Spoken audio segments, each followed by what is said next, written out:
Sir ये आखिर ये रुख में परिवर्तन आया कैसे? क्योंकि पिछले हफ्ते जो हियरिंग हुई थी सुप्रीम कोर्ट में, उसमें कोर्ट का रुख कुछ और था। के बाद चुनाव आयोग ने अपने हलफनामा दायर किया। उसमें उन्होंने कहा कि voter I card, Aadhaar card और राशन कार्ड नागरिकता के लिए कोई प्रमाणिक दस्तावेज नहीं है। जो डॉक्यूमेंट्स है वो बनवाते हैं, उसको तैयार कराते हैं, सत्यापित करवाने के लिए आधार कार्ड का इस्तेमाल होता है। वही आधार कार्ड जो है इनवैलिड कैसे हो सकता है? अंतरिम निर्देश कह सकते हैं कि 19 अगस्त तक अब 65 लाख लोग जिनका नाम हटाया गया है, उनकी सूची पब्लिश करना होगा चुनाव आयोग को। नवभारत टाइम्स के कोर्ट रूम में आप सभी का स्वागत है। पूरे हफ्ते भर में कोर्ट में क्या कुछ उठापटक हुई, कौन कौन से ऐसे बड़े मामले कोर्ट में इस बार आए, इस पूरे हफ्ते में कौन कौन से ऐसे मामले हैं जो लगातार चर्चाओं में छाए रहे, इन सभी पहलुओं पर, इन सभी कोर्ट हियरिंग्स के ऊपर जो है हमारे साथ बातचीत करने के लिए इस समय मौजूद हैं राजेश चौधरी साहब, नवभारत टाइम्स के लीगल एडिटर हैं। सर स्वागत है आपका। जी धन्यवाद आपका। जी, और बात सबसे पहले करेंगे एक मानवीय पहलू का। मानवीय पहलू जुड़ा हुआ है। आप लोगों ने सुना होगा कई बार कि एक समय ऐसा भी था जब मेल स्कैवेंजिंग यानी कि मैला ढोना की जो प्रथा जो थी उसको जो है बहुत क्रिटिसाइज किया गया, उसकी बड़ी आलोचना की गई और साथ ही साथ ये भी एहसास कराने की कोशिश की गई कि सभी मानव एक समान है और क्यों किसी को इस हेय दृष्टि से देखा जाए कि वो तो मैला उठाता है। सुप्रीम कोर्ट ने स्वतः संज्ञान लिया है एक ऐसे मामले पर जो सुप्रीम कोर्ट के प्रांगण में ही हो रहा था। वहां पर जो है मैनुअल तरीके से सीवरेज की जो है सफाई की जा रही थी, कुछ लोग उसमें लगे हुए थे। सुप्रीम कोर्ट ने स्वतः संज्ञान लिया और इस पर जो है अब उन्होंने जवाब तलब किया है। सर ये पूरा मामला है क्या और किस तरीके से कोर्ट के संज्ञान में आया और कोर्ट का रुख इस पर क्या कुछ रहा?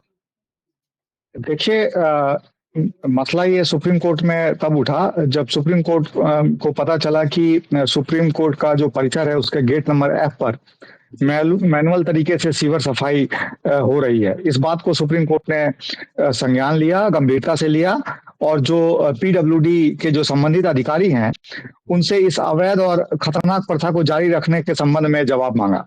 अदालत ने कहा कि जो तस्वीरों से पता चला है कि सुप्रीम कोर्ट के गेट नंबर F के बाहर मैनुअल तरीके से सफाई हो रही है।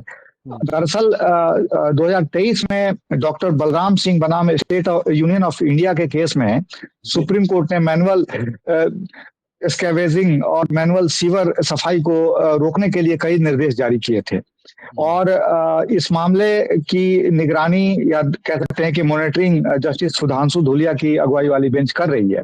जनवरी 2025 में अदालत ने दिल्ली, मुंबई, कोलकाता, चेन्नई, बेंगलुरु, हैदराबाद तमाम महानगरों में इस प्रथा को बंद करने का स्पष्ट निर्देश दिया भी था और बार बार कहा था कि इस मामले को हम गंभीरता से ले रहे हैं और संबंधित अधिकारी इसको लापरवाही से ना देखें।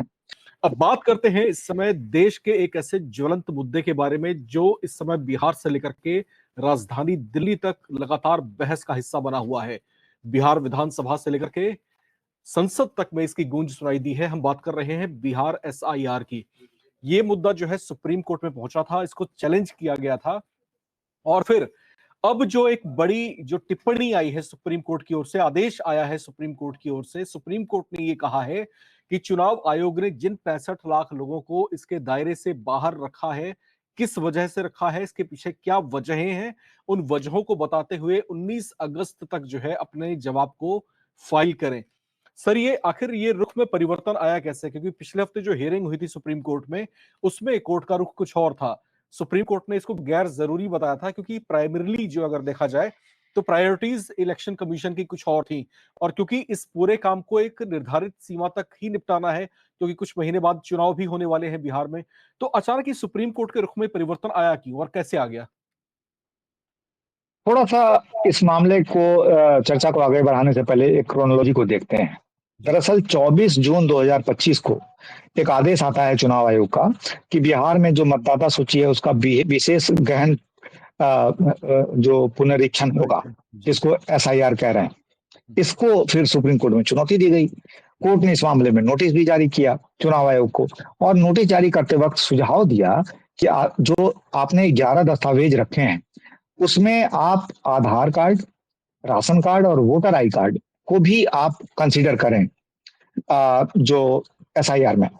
इसके बाद चुनाव आयोग ने अपने हलफनामा दायर किया। उसमें उन्होंने कहा कि voter I card, Aadhaar card और राशन कार्ड नागरिकता के लिए कोई प्रमाणिक दस्तावेज नहीं है और वो एसआईआर के दौरान इसको शामिल करने के लिए सेटिस्फाइड नहीं है, वो शामिल नहीं करने जा रही। इसके बाद उन्होंने चुनाव आयोग ने कहा कि हम ड्राफ्ट सूची जारी करेंगे। उस पर भी सुप्रीम कोर्ट ने रोक नहीं लगाया और कहा कि ठीक है, आप ड्राफ्ट जारी कीजिए। उन्होंने 1 अगस्त को ड्राफ्ट जारी कर दिया और ड्राफ्ट जारी करने के बाद 65 लाख लोगों को हटा दिया गया उस लिस्ट से और इसका भी विरोध हुआ याचिकाकर्ता द्वारा कि 65 लाख लोगों को हटाया गया है। चुनाव आयोग का कहना था कि ये उन लोगों को हटाया है हमने जो जो या तो मर चुके हैं या ये वहां से ट्रांसफर होकर कहीं और जा चुके हैं या जो डुप्लीकेसी थी। चुनाव आयोग ने कहा कि जो तय नियम है उसी हिसाब से हमने ये काम किया है और हम सूची आपको नहीं देंगे। जो बूथ लेवल पर जो अधिकारी हैं उनको सूची दे दिया गया है, हम वेबसाइट पर ये सूची नहीं देंगे। और उसके बाद ये काफी इस पर बहस हुई। पहले तो सुप्रीम कोर्ट ने आपने सही कहा कि पिछली सुनवाई में सुप्रीम कोर्ट ने ये कहा कि जो 11 दस्तावेज हैं वो अपने आप में काफी है। एक दस्तावेज से भी कोई आदमी अपने आप को लिस्ट में शामिल करवा सकता है। लेकिन जब सुप्रीम कोर्ट में याचिकाकर्ता की तरफ से तमाम दलीलें पेश की गई और सुप्रीम कोर्ट को ये बताने की कोशिश की गई कि भाई जिन लोगों का नाम काटा गया है उनका पारदर्शिता कायम रखने के लिए क्यों ना उनको वेबसाइट पे डाला जाए, सर्च इंजन से कोई भी उसको ढूंढे, अगर किसी को आपत्ति है तो वो जाएगा। सुनवाई के दौरान जो याचिकाकर्ता की तरफ से एक याची योगेंद्र यादव ने 2 मृत लोगों को सुप्रीम कोर्ट में जाकर पेश कर दिया। तो ये तमाम चीजें सुप्रीम कोर्ट ने देखी और उसके बाद सुप्रीम कोर्ट ने गुरुवार को छुट्टियों से ठीक पहले जो फैसला दिया है उसमें कहा कि जो मतदाता सूची में जो हटाए गए 65 लाख लोगों के नाम है उनको उनकी लिस्ट प्रकाशित की जाए, उनके हटाने का कारण बताया जाए, 19 अगस्त तक ये लिस्ट पब्लिक किया जाए ताकि पारदर्शिता बढ़ेगी, सार्वजनिक नोटिस जारी किया जाए और बताया जाए कि जिन लोगों के नाम हटाए गए हैं वो किन कारणों से हटाए गए हैं। और एक अहम बात कही कि जो 11 दस्तावेज हैं उसमें आधार को भी कंसीडर किया जाए और जिन लोगों का नाम हटा है वो चाहें तो आधार के साथ दावा कर सकते हैं अपने नाम का। सुप्रीम कोर्ट के जस्टिस सूर्यकांत की अगुवाई वाली बेंच ने ये बेहद अहम आदेश दिया और इस आदेश के बाद निश्चित तौर पर जो चुनाव आयोग के लिए थोड़ी सी मतलब असहज स्थिति सुप्रीम कोर्ट में बनी और याचिकाकर्ता जो बार बार डिमांड कर रहा था, हालांकि याचिकाकर्ता पूरे एसआईआर को रोकने की मांग कर रहा था, उसको वो तो फिलहाल अभी उस पर फाइनल ऑर्डर नहीं हुआ है, लेकिन जो एक अंतरिम आदेश है उसमें अदालत ने कहा है कि मतदाताओं की जो सूची जिनका नाम हटाया गया है उसको प्रकाशित कीजिए। आप सूची में जो मृतकों की लिस्ट है उसको अलग कीजिए, जो लोग वहां से स्थानांतरित हो चुके हैं उनकी लिस्ट अलग रखिए और जो डुप्लीकेसी है उसको अलग रखिए। पंचायत स्तर पर कार्यालय, जिला स्तर के रिटर्निंग अधिकारियों के कार्यालय में कारण सहित लिस्ट प्रदर्शित की जाए। साथ ही अखबारों में, टीवी चैनल में, रेडियो के माध्यम से विस्तार से इस बात का प्रचार किया जाए कि सूची कहाँ पे उपलब्ध है। और ये भी कहा है कि एक सर्च इंजन बनाया जाए, उस सर्च इंजन के तहत लोग लिस्ट वहां से देख पाए, ऐसी व्यवस्था होनी चाहिए। और सबसे अहम कि आधार को जोड़ने की बात कही है कि आधार को भी दस्तावेज के तौर पर लोग दावा कर सकें। जिन लोगों का नाम कटा है वो चाहें तो आधार को लगा सकते हैं अपने दावे के तौर पर अपने आप को शामिल करने के लिए। तो ये बेहद अहम आदेश सुप्रीम कोर्ट ने दिया है और अगली सुनवाई सुप्रीम कोर्ट 22 अगस्त को करेगी, लेकिन 19 तक ये अपलोड करना होगा और एक सर्चेबल फॉर्मेट होगा, जिस सर्चेबल फॉर्मेट में अपलोड किया जाएगा और लोग उस लिस्ट को वहां से देख पाएंगे। जी बिल्कुल, यहाँ पर जो है आधार जो है पूरी तरीके से निराधार नहीं हो सकता। ये जो वाणी है, ये आवाज जो है विपक्षी दल के नेताओं की है और कुछ सांसदों की भी है, जो लगातार ये बोलते रहे हैं कि जिस आधार कार्ड के बेसिस पर हम अपने तमाम जो डॉक्यूमेंट्स हैं वो बनवाते हैं, उसको तैयार कराते हैं, सत्यापित करवाने के लिए आधार कार्ड का इस्तेमाल होता है, वही आधार कार्ड जो है इनवैलिड कैसे हो सकता है। इस तरह के सवाल भी वो उठाते रहे हैं। अब यहाँ पर सुप्रीम कोर्ट की तरफ से जो आदेश दिया गया है इलेक्शन कमीशन को कि 19 अगस्त तक आपको इस पर जवाब देना है, अब अवधि सिर्फ 2 दिन की बची है, 2 दिन में से भी एक दिन आज समाप्त होने जा रहा है। तो ऐसे में इलेक्शन कमीशन क्या आंसर सबमिट करता है 19 तारीख को, वो देखना बेहद दिलचस्प रहेगा। और साथ ही साथ ये बदला हुआ रुख है सुप्रीम कोर्ट का। सुप्रीम कोर्ट ने इससे पहले ये संकेत दिए थे कि भाई, क्योंकि अभी समय बहुत कम है, चुनाव होना है प्रदेश के अंदर, जो प्रायोरिटीज है पहले उसको पूरा हो जाने दीजिए। लेकिन अब यहां पर सुप्रीम कोर्ट की तरफ से कहा गया, भी नागरिक है, नागरिकों को जानने का अधिकार है कि अगर उसका नाम लिस्ट, ड्राफ्टेड लिस्ट में अगर नहीं है तो फिर क्यों नहीं है, उसके पीछे वजह क्या है, हर नागरिक को ये जानने का अधिकार है। जो सुप्रीम कोर्ट की तरफ से अब जो बातें सामने आ रही हैं, उसका लबोलुआब कुछ कुछ ऐसा है।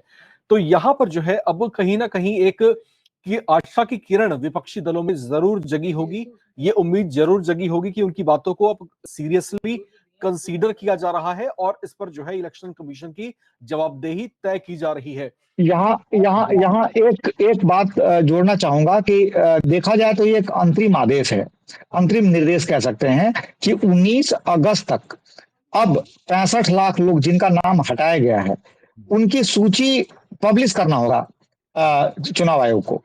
बिल्कुल, ये क्लियर है। और जिनका नाम हटा है वो आधार के बेसिस पर अपना दावा कर सकते हैं। तो ये दो आदेश जो हैं ये बेहद अहम अंतरिम आदेश हैं। अब अगली सुनवाई जब होगी सुप्रीम कोर्ट में तो फिर चुनाव आयोग अपनी अपनी कंप्लायंस रिपोर्ट पेश करेगा और फिर आगे फाइनल इस मामले में क्या होता है ये तो आने वाला वक्त बताएगा। लेकिन इतना जरूर है कि फिलहाल जो पेटिशनर हैं उनको एक बड़ी राहत मिली है इस अंतरिम आदेश से। बिल्कुल। और यहाँ पर जो है साफ एक संदेश है सुप्रीम कोर्ट का कि इस तरह की जो गतिविधियां हैं बिल्कुल भी नाकाबिले बर्दाश्त है, क्योंकि बदला हुआ दौर है। बदले हुए समय में अगर अभी भी किसी को हाथों से जो है गंदगी को उठाना पड़ रहा है, मैला उठाना पड़ रहा है, तो ये जो है देश की व्यवस्थाओं के ऊपर एक बड़ा कुठाराघात है, एक बड़ा सवाल है कि आज भी ऐसी प्रथाएं क्यों प्रचलन में है, आज भी इस तरह की चीजें क्यों चल रही हैं। हम दूसरे देशों से क्यों नहीं जो है सीख ले पा रहे हैं और क्यों नहीं परिवर्तन इसमें जो लाया जाना चाहिए ला पा रहे हैं। तो ये अपने आप में जो है जवाबदेही बनती है और सुप्रीम कोर्ट ने जवाब तलब किया भी है।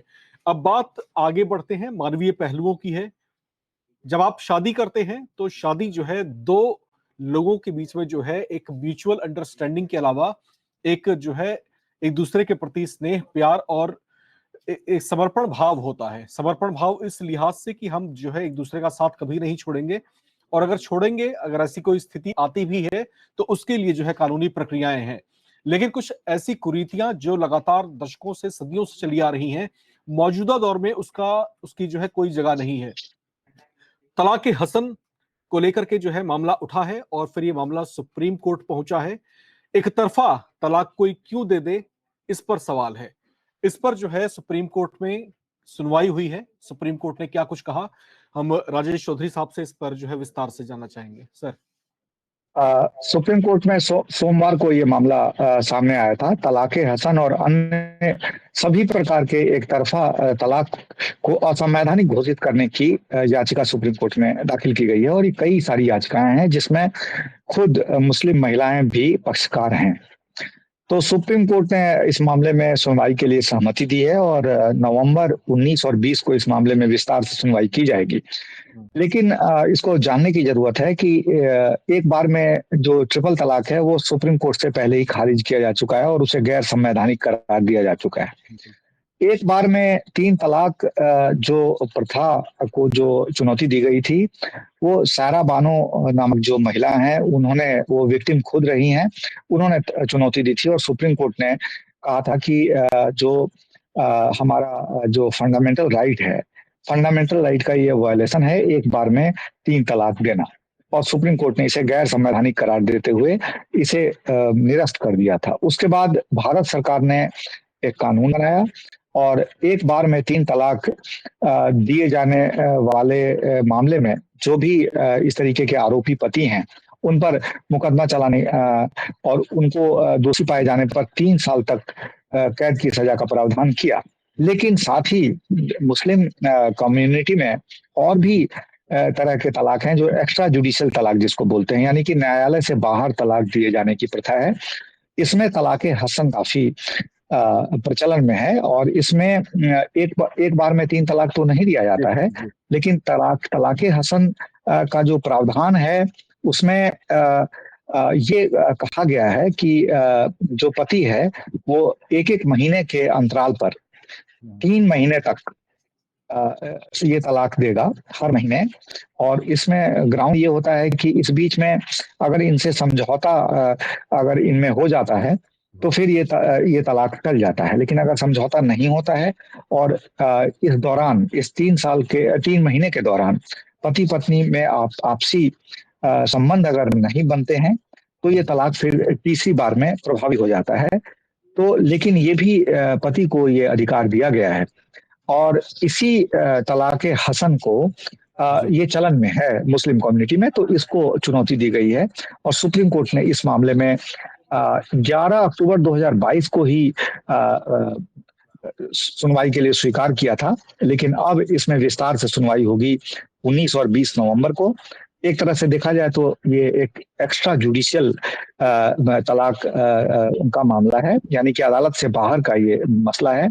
इसमें जो NCW, NHRC, NCPCR की तमाम जो पक्षकार हैं उनकी राय भी मांगी गई है ताकि एक समग्र राय आए और फिर सुप्रीम कोर्ट इस मामले में फैसला देगी। तो ये आने वाला वक्त बताएगा कि इस मसले पर क्या होता है। जी बिल्कुल। और ये उठता भी रहा है कि एक देश में दो विधान किस तरीके से होने चाहिए। मुस्लिम पर्सनल लॉ बोर्ड अलग से क्यों है, इसको लेकर के भी बहुत सारी चर्चाएं, बहुत सारे विवाद और बहुत सारे संगठन जो है सवाल उठा चुके हैं। और तलाक हसन जहां तक मसला है, इसमें जो है एक पद्धति है, एक रीति है कि आप जो है इंस्टेंट 3 तलाक नहीं बोलते हैं। इसमें जो है आप समय लेते हैं, एक समय अवधि होती है, उसमें आप अलग अलग समय अवधि में जो है ये तलाक जब बोलते हैं और फिर उसमें जो म्यूचुअल अंडरस्टैंडिंग नहीं बन पाती है तो ऐसी स्थिति में फिर तलाक की गुंजाइश बचती है, तो आप अलग होते हैं। अब इसको चैलेंज किया गया कोर्ट में, तो कोर्ट ने इस तरह से अपनी बात यहां पर रखी है। खैर, अब बढ़ते हैं आगे और बात करते हैं उस आवारा पशु की, आप कह लीजिए, या हमारे ही घर के एक सदस्य की कह लीजिए, जो मानव सभ्यता के इतिहास से लोग इंसानों का जो है एक साथी बन करके रहा है। बात हम कर रहे हैं कुत्तों की। जब इसको घर में पाल लिया जाता है तो किसी बच्चे की तरह आप उसको पुचकारते हैं, जब सड़क पर होता है तो उसको आप आवारा कह देते हैं। अब जो है ये मामला इतना ज्यादा गंभीर होता जा रहा है क्योंकि रेबीज के जो केसेस हैं वो जो है किस तरीके से जो है बढ़े देश के अंदर, और फिर इसका एक लाइलाज बीमारी की तरीके से सबके लिए नासूर बनता जा रहा है। यहां पर कोर्ट की तरफ से जो है एक टिप्पणी ये की गई कि अब जो समय है वो प्रैक्टिकल होने का है, भावनात्मक होकर के फैसले लेने का समय नहीं है। सर, कोर्ट को क्यों मजबूर होना पड़ा ये कड़ा कमेंट करने के लिए, और इसके पीछे क्या कुछ क्रम रहे और क्या कुछ पहलू रहे जिसको यहाँ पर जो है गंभीरता से लिया जा रहा है? इस मामले में जो हमारा सहयोगी ग्रुप है टाइम्स ऑफ इंडिया, उसमें एक खबर आई और जो आवारा कुत्ते हैं और उनके काटने से जो रेबीज की बीमारी फैल रही है, बच्चे और बूढ़े परेशान हो रहे हैं, सबसे ज्यादा उसके शिकार हो रहे हैं।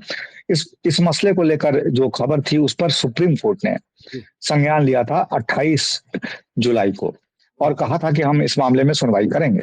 सुनवाई के बाद सुप्रीम कोर्ट ने जो जस्टिस JB पारदीवाला की अगुवाई वाली बेंच ने इसमें बहुत एक अहम फैसला दिया है और कहा है, सुप्रीम कोर्ट ने जो आवारा कुत्ते और उनके काटने से जो रेबीज का खतरा है उस पर गंभीर चिंता जताई है और एक बेहद अहम आदेश में दिल्ली और NCR की तमाम अथॉरिटी को निर्देश दिया कि तुरंत सभी इलाके से आवारा कुत्ते को पकड़ने की प्रक्रिया शुरू की जाए और उन्हें डॉग शेल्टर में डाला जाए।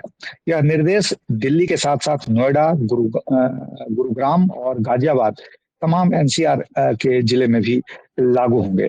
अदालत ने यह भी चेतावनी दी कि कोई भी संगठन आवारा कुत्ते को पकड़ने में अगर बाधा डालता है तो उनके खिलाफ कानूनी कार्रवाई होगी और माना जाएगा अदालत का।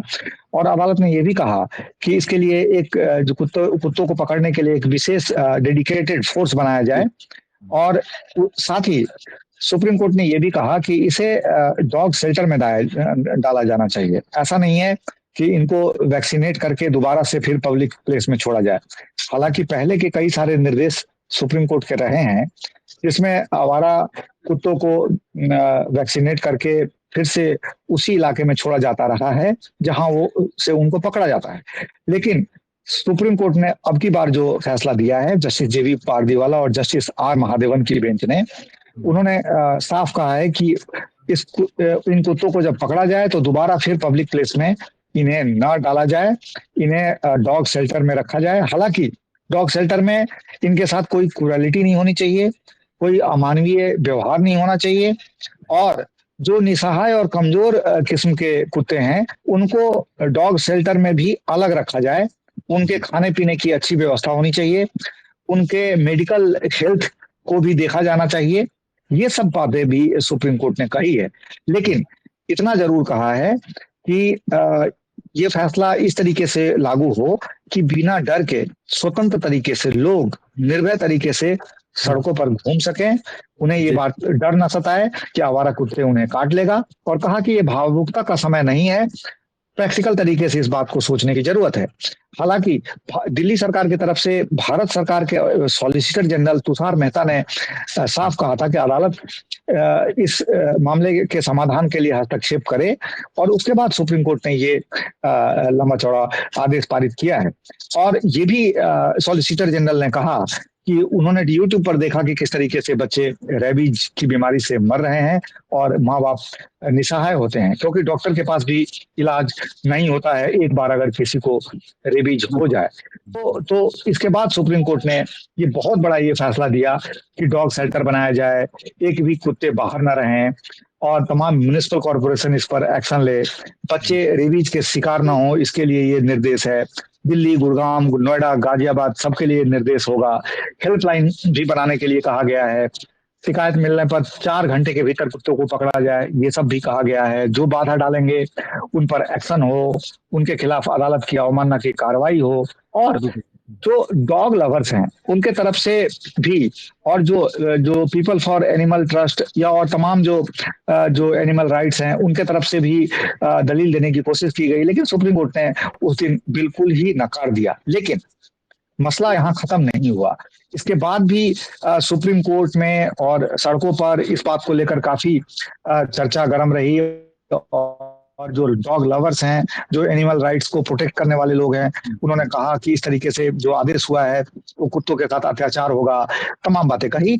और फिर सुप्रीम कोर्ट में दोबारा से अर्जी दाखिल की गई और कहा गया कि इस पर दोबारा सुनवाई होनी चाहिए, ये मसला काफी गंभीर है और कुत्तों के बारे में भी सोचने की जरूरत है। उसके बाद सुप्रीम कोर्ट के चीफ जस्टिस BR गवई ने इस मामले में 3 जजों की बेंच का गठन किया, और 3 जजों ने इस पर फिर विस्तार से सुनवाई की। सुनवाई के दौरान डॉग लवर्स की तरफ से एक तरफ कहा गया कि इस आदेश को वापस लिया जाना चाहिए, इस पर रोक लगाई जानी चाहिए।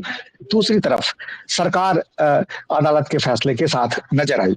अब इस मामले में सुनवाई के बाद सुप्रीम कोर्ट की 3 जजों की बेंच फैसला सुरक्षित रख चुकी है। तो अब आने वाले हफ्तों में इस पर फैसला आने की उम्मीद है। लेकिन फिलहाल इतना जरूर है कि जो डबल बेंच ने जो फैसला दिया है उस पर कोई रोक नहीं है, और कुत्ते को पकड़ने की कार्रवाई जारी है। जी बिल्कुल, यहाँ पर जो है सुप्रीम कोर्ट ने खुद इस बात को जो है स्वीकार किया है, माना है कि अब जो समय है वो प्रैक्टिकली फैसला लेने का है, भावनात्मक होने की इसमें आवश्यकता नहीं है, क्योंकि रेबीज जैसे मामले लगातार बढ़ रहे हैं और कुत्तों का जो हमले हैं वो भी उसमें कहीं ना कहीं देश के अलग अलग राज्यों में आंकड़े अगर आप देखें तो हैरान और परेशान करने वाले हैं। दूसरी एक और महत्वपूर्ण बात, जो अपने आप को डॉग लवर्स कई बार कहते हैं सो कॉल्ड, जब वो कुत्ता पालने की जब बारी आती है तो विदेशी नस्ल के कुत्ते वो पालते हैं। गलियों में जो कुत्ते होते हैं कभी उनको आपने देखा नहीं होगा कि वो उनको पालते हो। हाँ, कुछ ऐसे हैं जो तो फीड जरूर करते होंगे, लेकिन घरों में पालने के काम ये कुत्ते कभी नहीं आते, जो देसी नस्ल के कुत्ते हैं। जब पालने की बारी है तो इनका सारा अफेक्शन, सारा प्यार जो है विदेशी नस्ल के कुत्तों के ऊपर ही लुटाते हैं। खैर, आगे बढ़ते हैं और अब बात करते हैं ईडी की। देश की स्वायत्त संस्था है, इस समय खुद जो है कटघरे में खड़ी है। कटघरे में इसलिए खड़ी है क्योंकि देश में जो है न्याय पाना हर नागरिक का अधिकार है। इसके लिए जो है व्यवस्था ये की गई है कि आप जो है वकील हायर कर सकते हैं अपने सामर्थ्य के मुताबिक, और जो लोग वकील हायर नहीं कर सकते, सरकार ने व्यवस्था की है कि उनको सरकारी वकील दिया जाता है। अब वकील अगर आपने हायर किया है तो स्वाभाविक सी बात है, ये वकील आपके साथ में परामर्श करेंगे, आपको सुझाव देंगे, आपकी बातों को सुनेंगे। तो यही कुछ क्रम था जब ईडी ने जो है कुछ मामलों में वकीलों के खिलाफ ही समन जारी कर दिया। अब ये कुछ ऐसी बात रही जिसने सुप्रीम कोर्ट को बेहद नाराज कर दिया है। इसके ऊपर सुनवाई चली और सुनवाई के बाद सुप्रीम कोर्ट ने फैसले को सुरक्षित किया है। सर, ये पूरा मामला है क्या? क्योंकि ये अपने आप में जो है सबका ध्यान आकर्षित करने वाला मसला है। ईडी जो है स्वायत्त संस्था है देश की, स्वायत्त इकाई है देश की। ये लगातार जो है पहले भी आलोचनाओं में रही है। अब ये पूरा जो मामला है ये है क्या? थोड़ा सा बताएं विस्तार से। देखिए, सुप्रीम कोर्ट के सामने ये जब मामला आया, उससे पहले इसके फ्लैशबैक में अगर हम जाएं तो ईडी ने सीनियर एडवोकेट अरविंद दतार और प्रताप वेणुगोपाल को जो सलाह उन्होंने दिया था अपने क्लाइंट को, उस मसले पर उनको समन जारी किया था। और ईडी के सम्मन का व्यापक विरोध किया वकील के जो संगठन है, वकीलों का जो संगठन है, चाहे वो सुप्रीम कोर्ट बार एसोसिएशन हो या advocate on record bar association हो, या तमाम संगठन ने इसका विरोध किया। और इस विरोध के बाद हालांकि ईडी ने एक सर्कुलर जारी किया और ये कहा कि इस मामले में जो आगे से इस तरीके से सम्मन जारी सीधे नहीं होगा और उसके लिए जो आला अधिकारी हैं उनका लेना पड़ेगा अप्रूवल। लेकिन मामला यहीं खत्म नहीं हुआ और मामला आखिरकार सुप्रीम कोर्ट के सामने आया। सुप्रीम कोर्ट ने इस मामले में संज्ञान लिया और संज्ञान के बाद तमाम जो दलीलें पेश की गई है उसके बाद सुप्रीम कोर्ट ने इस मामले में अपना फैसला सुरक्षित रख लिया है। दरअसल जांच एजेंसियों द्वारा वकीलों को, उनके मुवक्किल को जो कानूनी राय दी जाती है उसी मसले पर वकीलों को तलब किया गया था। और ये मसला जब सुप्रीम कोर्ट में के सामने आया तो सुप्रीम कोर्ट ने काफी आश्चर्य जताया था और सुप्रीम कोर्ट ने सुनवाई के दौरान यहाँ तक कहा था कि ईडी अपनी हदें पार कर रही है। और अदालत ने यह भी संकेत दिया कि वह ऐसे दिशा निर्देश बनाएगी जिससे कि वकालत पेशे की स्वतंत्रता और जो अटॉर्नी और क्लाइंट का जो प्रिविलेज कम्युनिकेशन है उसका उल्लंघन न हो। और सुप्रीम कोर्ट के जो चीफ जस्टिस हैं बी.आर. गवई की अगुवाई वाली बेंच ने खुद इस मामले की सुनवाई की और सुनवाई के दौरान attorney general of India, solicitor general of India, जो सुप्रीम कोर्ट बार एसोसिएशन के प्रेसिडेंट हैं Vikas Singh, advocate on record association के प्रेसिडेंट विपिन नायर, तमाम जो बड़े बड़े वकील हैं उन्होंने अपना पक्ष रखा। और जाहिर सी बात है कि बार एसोसिएशन ने ईडी के कदम का मुखर तौर पर विरोध किया और उनका कहना था कि इस तरीके से अगर किया जाएगा तो निश्चित तौर पर जो न्यायपालिका है उसकी जो एक जो स्वतंत्रता है, एक गरिमा है, वो खतरे में पड़ेगा। और ये सुझाव दिया कि वकील को सीधे सम्मन जारी नहीं किया जा सकता, इसके लिए आपको जुडिशियल मजिस्ट्रेट से अनुमति लेनी होगी। और इसके लिए विकास सिंह ने पहले के जजमेंट का भी हवाला दिया और तमाम आर्गुमेंट रखा गया। इस पर सुनवाई के दौरान सुप्रीम कोर्ट ने तो अपनी मंशा पहले ही जाहिर कर चुका है कि भाई ईडी अपनी हदें पार कर रही है और ये गंभीर चिंता का विषय है, हम गाइडलाइन फ्रेम करेंगे। तो ये तमाम चीजें हुई है। हालांकि सरकार ईडी के तरफ से अदालत को संतुष्ट करने की कोशिश की गई कि ब्लैंकेट इस तरीके से सम्मन जारी नहीं होगा फ्यूचर में। लेकिन अब देखने वाली बात है कि अदालत इससे कितना संतुष्ट होती है। एसजी ने सोलिसिटर जनरल ने ये कहा कि जो देश भर की जो परिस्थितियां हैं, जो परिदृश्य है, उसके हिसाब से कानून बनाया जाना चाहिए। लेकिन अब सुप्रीम कोर्ट इस मामले में फैसला सुरक्षित रख चुकी है, तो सुप्रीम कोर्ट अब जो फाइनल वर्डिक्ट देगी उसी हिसाब से ईडी आगे कार्रवाई करेगी। बिल्कुल, और इस समय जो ईडी के अधिकारी होंगे उनकी धड़कनें भी बेहद तेज होंगी। सुनवाई के बाद जो है फैसला सुरक्षित कर लिया गया है। क्या फैसला होगा उसका जो है कोर्ट का जो मूड है इस समय हम समझ पा रहे हैं किस तरह का, लेकिन फैसला क्या कुछ रहने वाला है वो शायद ईडी के अधिकारियों की चिंताएं शायद बढ़ा दे। अब बात करते हैं सरकारी महकमों की, सरकारी विभागों की, जिनसे अपेक्षाएं की जाती हैं कि वो पारदर्शी तरीके से काम करें और उसमें जो है किसी भी तरह के करप्शन की कोई भी गुंजाइश ना रह जाए। लेकिन नोएडा अथॉरिटी में ऐसा क्या हुआ कि यह मामला सुप्रीम कोर्ट में उठ गया और सुप्रीम कोर्ट ने जो है जांच के आदेश पारित कर दिए हैं।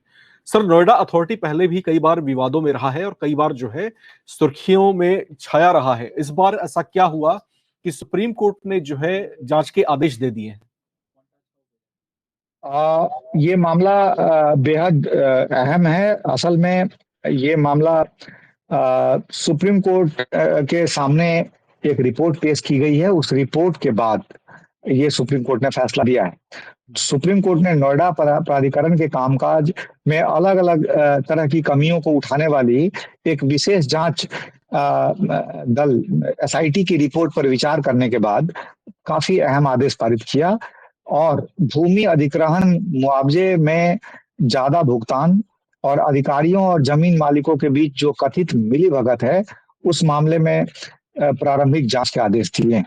अदालत ने ये भी आदेश दिया है कि कोई भी जो प्रोजेक्ट है उसका डेवलपमेंट की मंजूरी तब तक नहीं होगा जब तक पर्यावरण प्रभाव आकलन यानी कि EIA और अदालत की जो ग्रीन बेंच है उसकी स्वीकृति नहीं होती है, तब तक कोई भी प्रोजेक्ट का डेवलपमेंट की मंजूरी नहीं होगी। पहले दरअसल एसआईटी को जो ये मामला एसआईटी रिपोर्ट में जो संकेत दिया गया कि 20 मामलों में जमीन मालिकों को ज्यादा मुआवजा दिया गया। इसमें नोएडा अधिकारियों के नाम भी बताए गए, लाभार्थियों और नोएडा अधिकारियों के बीच मिलीभगत का सवाल भी उठा और एसआईटी ने यह भी कहा कि अधिकारियों और उनके परिवार के सदस्यों और जमीन मालिकों के बैंक खाते तथा संबंधित जो अवधि है उसमें अधिकारियों द्वारा अवैध तरीके से अर्जित संपत्तियों की जांच भी आवश्यक है। इसके बाद सुप्रीम कोर्ट ने आदेश दिया कि उत्तर प्रदेश के जो डीजीपी हैं वो 3 आईपीएस अधिकारियों की एक एसआईटी का गठन करें जो इस पूरे मामले की जांच करेगा और इस मामले में जांच के दौरान जो फोरेंसिक एक्सपर्ट हैं या राज्य पुलिस के जो आर्थिक अपराध शाखा है उसकी भी मदद ली जाएगी और प्रारंभिक जांच के ये आदेश दिए गए हैं। तो सुप्रीम कोर्ट ने इस मामले को 8 हफ्ते बाद के लिए फिर से लिस्ट किया है और एसआईटी रिपोर्ट को जो पेश किया गया था उसे कोर्ट मास्टर या कोर्ट कस्टडी में रखने के लिए आदेश दिया गया है और जो जांच का आदेश दिया गया है उसमें कहा गया है कि क्या जमीन मालिकों को दिया गया मुआवजा जो पहले का जो रिपोर्ट था उसमें ये सब सवाल थे कि क्या मालिकों को दिया गया जो मुआवजा है वो अदालत के फैसले या पात्रता से अधिक है, यदि है तो ऐसे अधिक भुगतान के लिए कौन अधिकारी हैं जो जिम्मेदार हैं। तो ये तमाम जो पहलू उठाए गए थे सुप्रीम कोर्ट के सामने उसके जांच के लिए सुप्रीम कोर्ट ने डीजीपी को सीनियर अधिकारियों के अगुवाई में एसआईटी गठन का आदेश दिया है और ये तमाम पहलुओं की जांच करेगा वो एसआईटी और उसके बाद सुप्रीम कोर्ट के सामने रिपोर्ट पेश की जाएगी। तो ये बेहद अहम मामला है, निश्चित तौर पर ये आई ओपनर केस कहा जा सकता है। बिल्कुल एक तरह का आई ओपनर केस है और इस तरह के मामलों में कोर्ट जो है बेहद गंभीरता दिखा रहा है। आप लोगों ने जो है नेशनल हाईवेज पर आप यात्रा जरूर करते होंगे, इसके लिए आपकी यात्रा सुगम हो, सुरक्षित हो और सुविधा से परिपूर्ण हो, इसको लेकर के जो है अथॉरिटी बनाई गई है जिसको हम कहते हैं NHAI या फिर national highway authority of India है, जिसको हम हिंदी में कहते हैं राष्ट्रीय राजमार्ग प्राधिकरण। इसका काम ये होता है कि राष्ट्रीय राजमार्गों पर जो है जब आप वाहन लेकर के उतरें तो वहां पर जो है आपको स्मूथ चीजें सारी मिलें। आपके लिए वहां पर जो है अगर आपकी गाड़ी पंचर हो जाती हो तो उसके लिए माकूल व्यवस्था की जाती है। अगर आपको जो है नेचर्स कॉल के लिए जाना है तो उसके लिए व्यवस्था होती है। सड़क बेहद अच्छी होती है, ये एश्योर करना होता है। तो ये तमाम जो है सुविधाएं आपको मिले, इसके बदले में जो है आपसे पैसे वसूल किए जाते हैं जिसको जो है आप चुकाते हैं टोल के तौर पे। लेकिन अचानक ऐसा क्या हुआ कि केरल हाई कोर्ट ने NH-44 पर जो है NHAI की ओर से टोल वसूली पर रोक लगा दी। मामला सुप्रीम कोर्ट पहुंचा तो सुप्रीम कोर्ट ने भी बोला कि हाई कोर्ट का फैसला बिल्कुल ठीक है। सर ऐसा हुआ क्या कि आखिर NHAI को जो है पहले हाई कोर्ट से पहले लताड़ मिलती है, इसके बाद जो मामला सुप्रीम कोर्ट पहुंचता है तो वहां से भी सुप्रीम कोर्ट जो है कहता है कि हाई कोर्ट बिल्कुल ठीक बोल रहा है। क्या हुआ ये आखिर? केरल हाई कोर्ट ने जो राष्ट्रीय राजमार्ग 544 के त्रिशूल जिले में जगह है पायले कारा, वहां टोल प्लाजा पर हाईवे की खराब स्थिति थी और इसी कारण टोल वसूली पर रोक लगा दी गई थी। अब केरल हाई कोर्ट के इस फैसले को सुप्रीम कोर्ट में जब चुनौती दी गई NHAI द्वारा तो सुप्रीम कोर्ट ने उस पर सुनवाई के लिए अनिच्छा जाहिर की। चीफ जस्टिस BR गवई की अगुवाई वाली बेंच ने जब सुनवाई की तो उन्होंने कहा कि वो स्वयं इस सड़क का जो पार्ट है जो उसमें खराब स्थिति का अनुभव कर चुके हैं और चीफ जस्टिस ने कहा कि सड़क पूरी तरह पूरी किए बगैर या खराब जो सड़कें होती है वहां पे टोल आप कैसे वसूल सकते हैं? ये सवाल किया, सवालिया लहजे में चीफ जस्टिस ने पूछा।